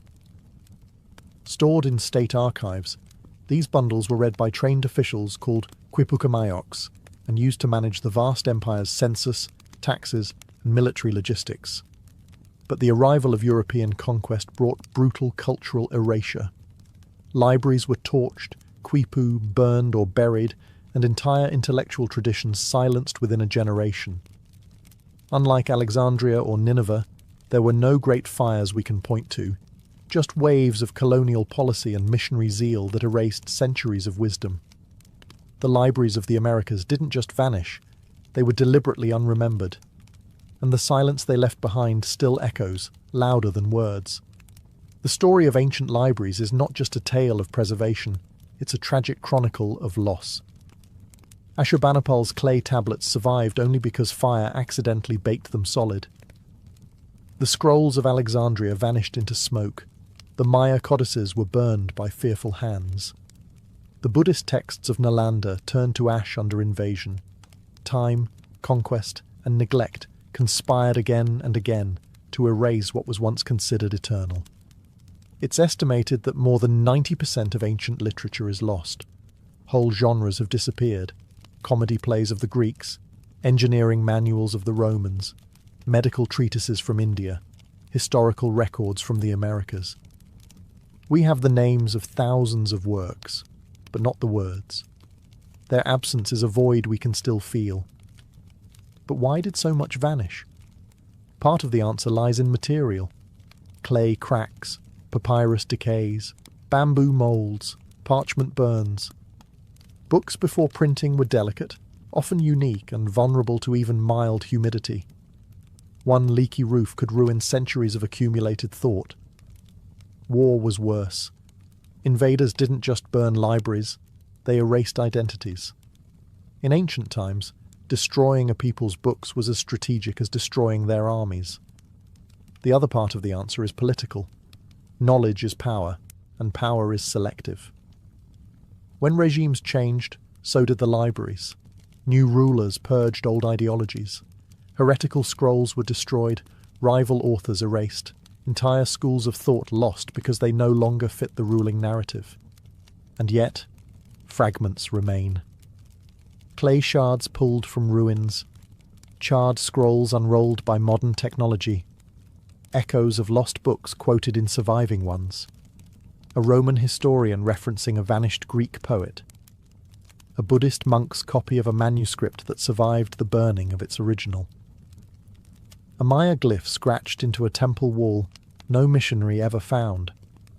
These scraps are our link to the ancient mind. They remind us that knowledge is never truly safe, but also never entirely gone. Libraries may burn, but ideas migrate. They survive in translation, in memory, in adaptation. Today's digital archives, satellite backups, and global databases are our attempt to defy that long history of loss. But the lesson is still relevant. Preservation is not a one-time act. It's a responsibility. And every time we open a book, ancient or modern, we're helping ensure that memory, once nearly extinguished, continues to burn. Rapa Nui, better known to the outside world as Easter Island, sits in the middle of the South Pacific, over 2,000 miles from the nearest continental shore. Isolated, windswept, and hauntingly quiet, the island measures only about 63 square miles, but it holds one of the greatest enigmas of ancient engineering, the Moai statues. There are nearly 1,000 of them, towering stone figures with heavy brows, long noses, and pursed lips, all standing or fallen across the island. Most face inland, their backs turned to the sea, as though watching over the land. Many are half buried in the earth, their full bodies hidden beneath centuries of soil. Others lie in quarries, partially carved, abandoned mid-creation. Their very presence provokes wonder, awe, and 100 unanswered questions. Why were they built? Who carved them? How were they moved? And why did the people who created them eventually stop? These are the mysteries that have haunted explorers, archaeologists, and storytellers for generations. To outsiders, Easter Island seemed like a riddle frozen in volcanic stone. But to the Rapa Nui people, the island is no mystery at all. It's home.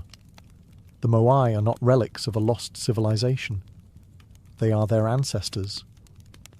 Though the first written accounts came from Dutch explorer Jacob Roggeveen in 1722, the history of the island stretches back centuries earlier, when Polynesian voyagers, navigating by the stars and waves, first settled this remote paradise. They named it Rapa Nui, meaning Great Rapa, and built a society rooted in deep spiritual tradition, clan identity, and a sacred connection between the living and the dead. The Moai were carved not as idols to be worshipped, but as living vessels of ancestral mana, spiritual energy. Each one represented a deified chief or important ancestor, standing watch over their descendants. The statues weren't just art. They were guardians, mediators between the heavens and the soil. But time, like the sea, is relentless. By the time European sails appeared on the horizon, the island's society had changed.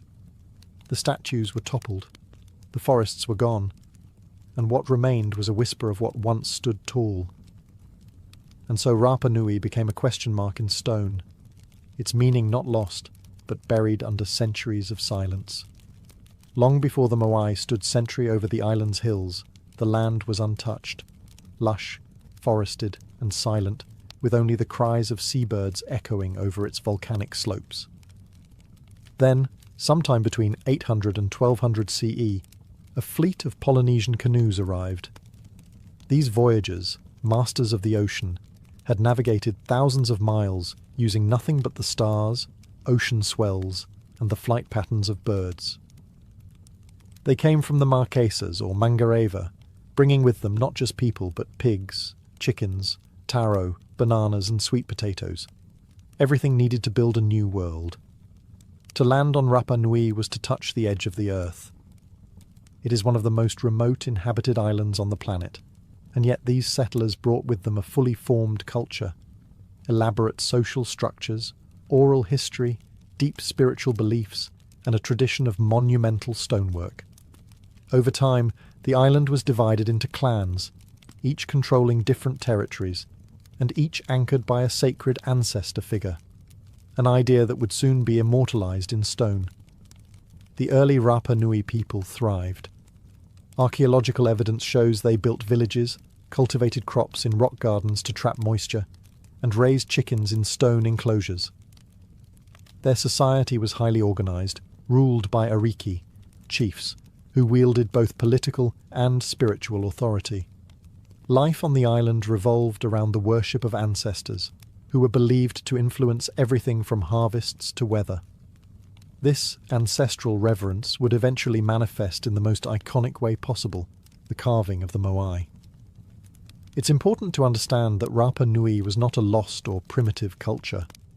It was deeply sophisticated, adapted to its harsh and limited environment, and built on a strong sense of continuity between the living and the dead. The settlers brought more than tools. They brought meaning. And it was this spiritual worldview that shaped the decision to begin carving giants. But for now, in these early centuries, the island was in balance. Forests still covered the land. The sea provided fish. The soil was rich. The first Moai were still generations away, but the foundation had been laid, both culturally and spiritually, for what would become one of the most extraordinary sculptural legacies on Earth. The story had only just begun. At the heart of Rapa Nui's sacred geography lies Rano Raraku, a volcanic crater with steep slopes and soft carvable stone. It was here that the majority of the island's Moai were born, not from legend or myth, but from painstaking craftsmanship. The rock used was volcanic tuff, a compressed ash stone that was relatively soft and ideal for carving, at least in its early stages.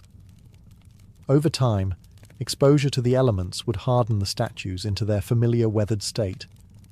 Rano Raraku wasn't just a quarry, it was a spiritual workshop, a place of pilgrimage, sweat, and sacred labour. Out of its cliff faces and hillsides, the Rapa Nui sculptors carved hundreds of Moai, some still half-finished, others completed but never transported. Today, nearly 400 statues remain at the site, frozen mid-process like the workers simply vanished. Carving a Moai was not a casual affair. Each statue was commissioned by a clan to honour a specific ancestor, usually a powerful chief. The designs followed a symbolic formula: an elongated face, heavy brow, long ears, and a prominent nose. The body was often barely indicated, with arms pressed against the torso and fingers carved in thin, stylized relief.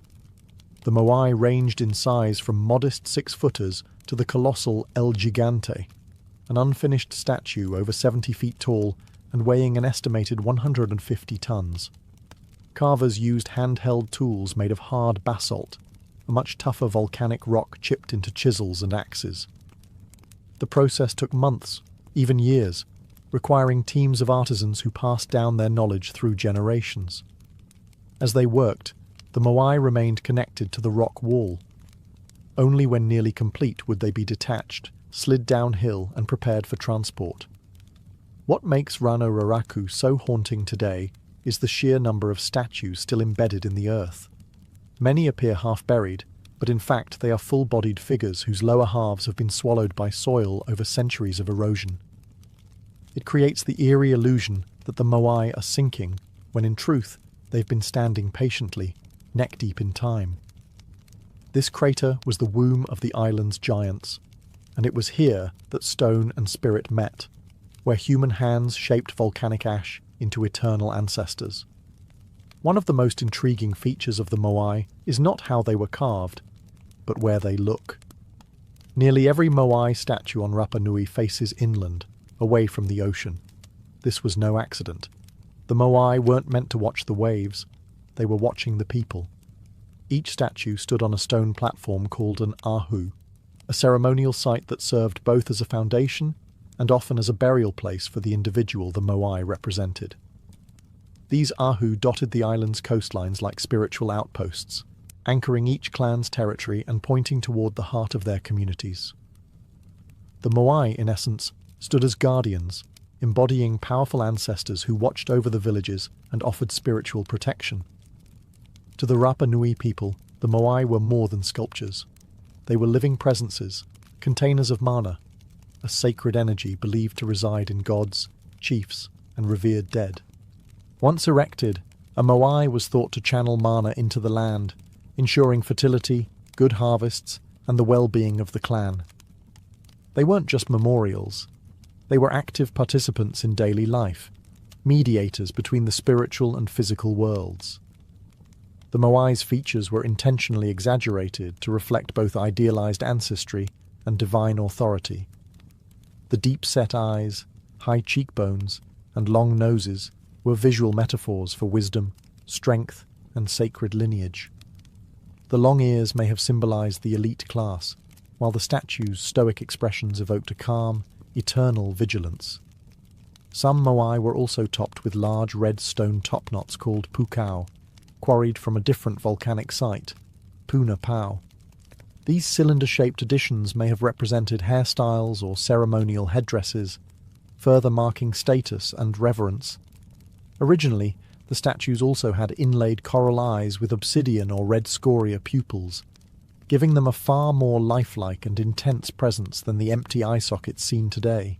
When the eyes were added during ceremonies, the moai were said to see for the first time, transforming from stone to sacred. The inland gaze of the moai reveals the heart of Rapa Nui spirituality. These statues were never built for outsiders. They were built for the people, facing their descendants, silently watching generation after generation come and go, immovable, unblinking, eternal. How do you move a 30-foot, 80-ton stone statue without wheels, cranes, or metal tools across miles of rough terrain? For centuries, this was the great riddle of Rapa Nui. The island's moai are scattered across vast distances, with many placed on stone ahu platforms far from the quarry at Rano Raraku. Early theories included dragging them on wooden sledges or rolling them on logs, ideas that raised even more questions, especially considering the island's severe deforestation. Others, more fanciful, suggested alien intervention or levitation through spiritual power. But the true answer may lie in the island's own oral history. According to Rapa Nui legend, the moai walked to their destinations. At first glance, this sounds like myth, but in recent years, researchers have taken this idea literally and successfully. In 2012, archaeologists Terry Hunt and Carl Lipo conducted a remarkable experiment. Using ropes and teams of people positioned on each side of a replica moai, they managed to rock the statue forward in a controlled, upright manner, like shimmying a heavy refrigerator. The key was balance, rhythm, and coordination. In this way, the moai could have been transported standing up, just as the legends described. No logs, no dragging, no science fiction, just human ingenuity and tradition. The base of many moai also supports this theory. They have curved bottoms, flat in back, rounded in front, suggesting they were designed to tilt and pivot forward, not lie down. This movement method would have required large teams, ropes made of plant fibre, and most of all, faith. In Rapa Nui spirituality, the power to move the moai was attributed to mana, the sacred energy of the ancestors. Chiefs and priests were believed to command this spiritual force, which could animate the statues during rituals. So while engineers see physics, the Rapa Nui saw the divine at work. In truth, both were right. Transporting moai was not merely an engineering challenge, it was a ceremonial act, a public performance of unity, devotion, and ancestral connection. The moai didn't move by magic. They moved because people believed they had to. And in that belief, Rapa Nui's greatest engineering marvel was not stone. It was human cooperation driven by spiritual purpose. As centuries passed, the building of moai didn't slow down. It accelerated. The early harmony of Rapa Nui's clans gave way to increasing rivalry, as each group sought to honour its ancestors with larger, more imposing statues. What began as spiritual tribute gradually evolved into a competitive tradition of monumental pride. Clans vied for dominance not through warfare, but through stone craftsmanship. Bigger moai meant more mana, more prestige, and a stronger claim to ancestral power. Each clan sought to outdo the others, erecting taller statues, adding new features, and developing more elaborate ceremonial platforms. The race wasn't just about size, it was about spiritual superiority. This competition led to significant innovations. The introduction of pukau, large red stone top-knots carved from the volcanic stone at Puna Pau, added both height and symbolic weight. These top-knots, some weighing up to 12 tons, may have represented hairstyles worn by high-ranking chiefs or sacred headdresses, visual reminders of divine favour. Moai design also evolved. Early statues were relatively short and wide, but over time they grew slimmer, more angular, and dramatically taller. Some of the later moai exceeded 30 feet in height, towering over villages like ancestral titans. But this escalation came at a cost. To support the growing construction efforts, the island's forests were cut down, timber possibly used for food cultivation, fuel, building canoes, and, according to older theories, statue transportation. As tree cover vanished, soil erosion worsened, agricultural yields declined, and freshwater sources became harder to manage. The very resources that supported the Moai culture were slowly being exhausted, and yet the people didn't stop. Instead, they carved more statues, larger ones. They dug deeper into spiritual traditions, hoping the ancestors would restore balance. But the balance was already tipping. As the island's ecology deteriorated, tensions between clans began to simmer. Competition turned to resentment. The collaborative spirit that had once moved giants was cracking under the strain of survival. The golden age of Moai building had become a burden. But to stop building was unthinkable. The Moai were more than symbols. They were the heartbeat of Rapa Nui's identity. So the islanders continued, carving devotion from stone, even as the earth beneath them thinned. A spiritual arms race was underway, and no one could afford to lose. By the 17th century, the unthinkable had happened. Rapa Nui was unravelling. The very system that had once unified the island, ancestor worship through Moai construction, had pushed its resources to the breaking point. The forests were gone. Without trees, there were no canoes for deep-sea fishing, no wood to build or cook, and no shelter from the island's harsh sun and winds. The rich volcanic soil, once protected by roots and shade, had eroded. Crops withered. Fresh water became scarce. And yet, even as survival became difficult, the statues kept coming. Larger, more elaborate, more demanding of labour. The spiritual engine of the island had no brakes. But soon the people did something drastic. They stopped erecting the Moai. Some statues were abandoned mid-transport, left lying along ancient roads like forgotten giants. Others were half-finished at the quarry, their chisels frozen in time. The spiritual arms race had reached its limit. The ancestors could no longer provide what the earth could not sustain. Then came the topplings.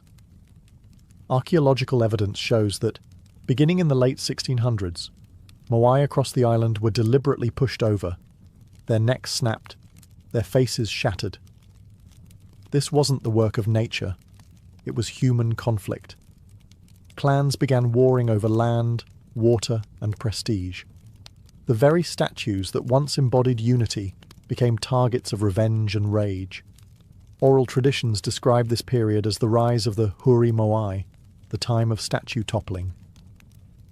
With faith in the Moai system collapsing, power shifted toward a new spiritual political order. The Birdman cult, which emphasized agility, competition, and ritual warfare over ancestral mana. This cultural upheaval marked the end of an era. By the time the first European visitors arrived in 1722, they found an island society vastly different from the one that had carved the Moai. None of the statues were standing on their platforms. The once vibrant spiritual system was broken, and the people were struggling to survive in a deforested, divided land. The downfall of Rapa Nui wasn't caused by a single event. It was a slow-motion collapse, triggered by environmental exhaustion, social competition, and a spiritual system that couldn't adapt quickly enough. What remained were toppled gods in stone, staring up at the sky, as if asking how it all went wrong.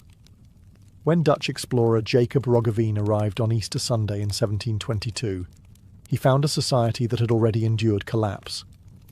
The Moai stood toppled. The forests were gone. The Rapa Nui people were few in number, thin, wary, and weathered by generations of hardship. Roggeveen's men noted the statues and the barren landscape, but failed to understand the civilization that had created them. And then the outsiders kept coming. Over the next 2 centuries, European contact brought devastation to Rapa Nui. Whalers, missionaries, traders, and slavers arrived, each leaving their own mark, and most of them erasing more than they recorded.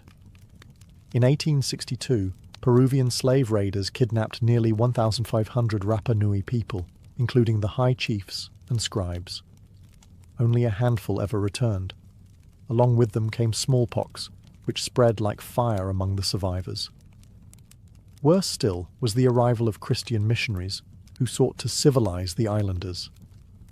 They banned traditional rituals, destroyed sacred carvings, and forced conversions, often replacing Moai-centered spiritual life with imported European practices.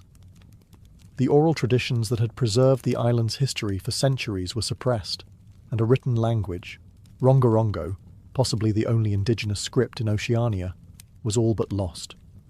By the late 19th century, the island's population had fallen to just over 100 people.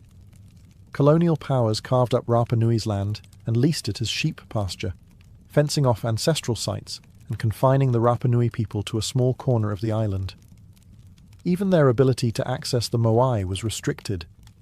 The statues, once living symbols of family and power, became silent monuments, neglected, looted, or treated as curiosities for foreign explorers and collectors.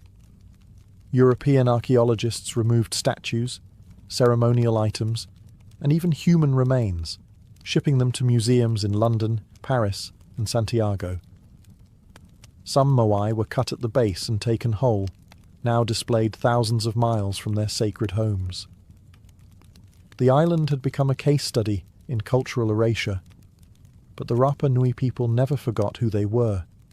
Even in forced silence, they carried the memory of the Moai. The traditions endured, hidden, whispered, passed down in fragments, and slowly, over the centuries, the people would begin to reclaim the stories carved in stone. But first, the world had to learn to listen. In the 20th and 21st centuries, Rapa Nui began a slow but determined process of cultural revival and reclamation. The Moai, once toppled and buried by time, conflict, and neglect, were gradually raised again, this time not just as monuments of the past, but as symbols of resilience. In the 1950s, famed Norwegian explorer Thor Heyerdahl brought international attention to Easter Island. Though many of his theories were flawed, especially his ideas about South American influence, his work helped spark archaeological interest and global curiosity. Researchers from around the world descended upon the island, not to plunder as before, but to study and restore. Restoration efforts began in earnest.